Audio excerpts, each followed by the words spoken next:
Well, that was an ultimately good, ultimate hardcore. You guys keep it up over there. It's really awesome. Wish I could do something like that. Just can't do it anymore. I'm alright. So anyway, taking it back over to my partner Dead Loner, check out his awesome reviews.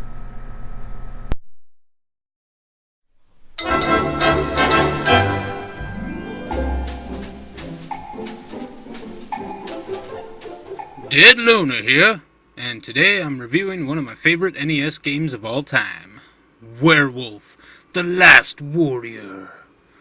So, let's move on to the plot synopsis. The world is destroyed by Dr. Farian, a mad scientist who is possessed by an ancient spirit. He and his minions rule the world now, and it's up to one man who has been granted the magical powers of the werewolf, to stop Dr. Farian and his evil rule over the land. One cool thing about this game is the fact that they start you in a mini-boss battle. What a way to start a game. I like that they do this because right away you know what you're in for, and it demonstrates how weak your character is in his human form. The mini-boss is fairly easy. All you have to do is crouch, punch, and walk away. Rinse and repeat. After you win, you get a werewolf pickup and transform into the werewolf warrior, and you're ready to continue on your journey. Oh yeah. Another thing I would like to point out is that the whole game there's this weird guy who shows up and helps you out by giving you some advice. I should probably beat the game to find out who he is. But I'll just be lazy for now. The second coolest thing about this game is that when you punch, your fists turn into giant single claws that remind me of the hook arms from Terminator 2. And that's just awesome. Talk to corporate, approve memos, lead a workshop, remember birth. And in case you were thinking this game isn't cool enough, you get to fight ninjas as well. Booyah! As you make your way to the end of the stage, you'll do something that goes against your every instinct in a video game. You jump down a hole. Yup, you jump down certain holes to progress in this game. Strange, I know, but that's how the cookie crumbles. As you make your way through the game, you will be hit up with challenges. Some will be easy, the rest will be hard. But that's why this game rules. Of course, it is possible to get through this game without ripping your hair out, unlike Ninja Gaiden. So it is possible to enjoy playing this game. Throughout the game, there are certain places that you can only reach as the werewolf. It gets annoying at times, but it is forgivable as you are never sure what item you will obtain. So you're better off just making through the level. It through the level as quickly as you can. As you go through the second stage of level 1, you will find out that you can actually wield a gun. Kinda weird, but cool nevertheless. The first real boss is kinda easy if you know exactly what to do.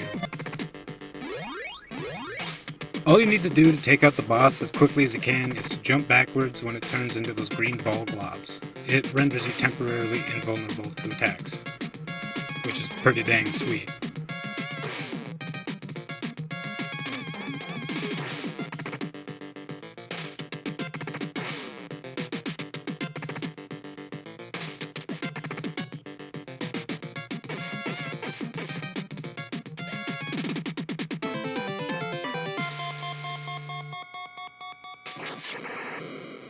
Ah yes, level 2. What would a classic Nintendo game be without a sewer level? And yes, this level sucks just as much as any sewer level in any classic game. It's a sewer level, what do you expect?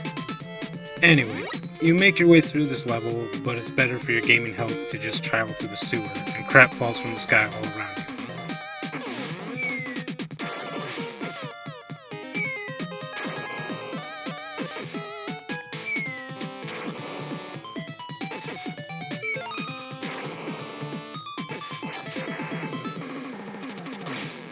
See, that is why this level sucks. I love this game to death, but I could have done without this level ever being made. So, once you make it to the end, you fight another mini-boss, and as you can see, I had a little trouble with this one. But I made it through the battle without dying, and I was awarded with another werewolf pickup. Booyah! That's what I'm talking about.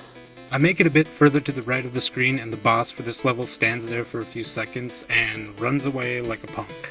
So you go after him and get a cutscene of yourself climbing a building. Yep. This stage gave me the most trouble. I tried recording the whole level, but I just kept dying and decided to quit playing.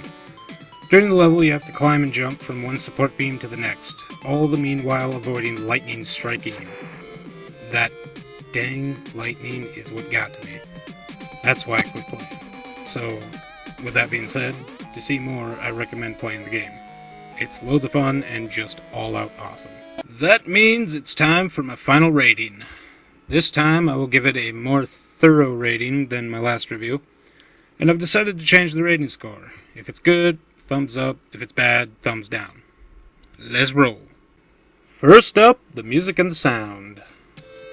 The music is pretty good, and I've touched upon this subject on my last review. They didn't really switch it up much in the previous game, but they definitely switched up the music a lot in this one, and it was in the events and the stages, just different music. And of course it repeats throughout the rest of the stage, the main stage music I mean, but what do, you know. But all in all, the music was pretty good. And the sound effects are generic NES sound effects, 8-bit chiptune sound effects, you know. Nothing too serious, but they did use them very well and had a lot more sound effects, like different sound choices. Or they made good choices for different sound effects for each thing that happens within the game, and I like that a lot. So my total score for the music is 3 out of 5 thumbs up. I just like the music and the sounds. It was pleasing to the ear, and they did a real good job with it. Next up is the gameplay. The gameplay was solid and responsive. When you hit something, your fists made contact. Everything registered just fine, and all in all, it was smooth enough from one action to the next. And that's really all you need in control and gameplay. Basically. My final score on the gameplay is 3 out of 5 thumbs up. It was just fun through and through. What can I say? It's a fun game. Great gameplay. Really simplistic.